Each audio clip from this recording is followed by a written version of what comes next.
Hello বন্ধুরা, খাবারের শেষে টক ঝাল মিষ্টি কিছু খেলে খুবই মন্দ হয় না। তাই আজকে বানিয়ে ফেলবো চাটনি।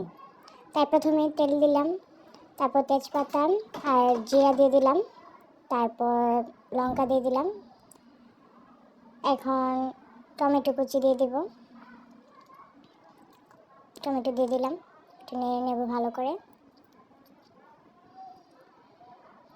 লবণ দিয়ে দিলাম, একটু সামান্য হলুদ গুঁড়ো দিয়ে দিলাম, তারপর একটু মরিচের গুঁড়ো দিয়ে দিলাম, আর এক টুকরো তেঁতুল দিয়ে দিলাম যেটাতে টকবে, আর হচ্ছে কি জিরে গুঁড়ো দিয়ে দিলাম। এখন ভালো করে নেড়ে নেব,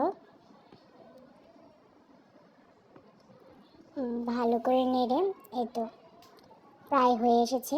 এখন কিন্তু টমেটোগুলো খুবই তাড়াতাড়ি নরম হয়ে যায়।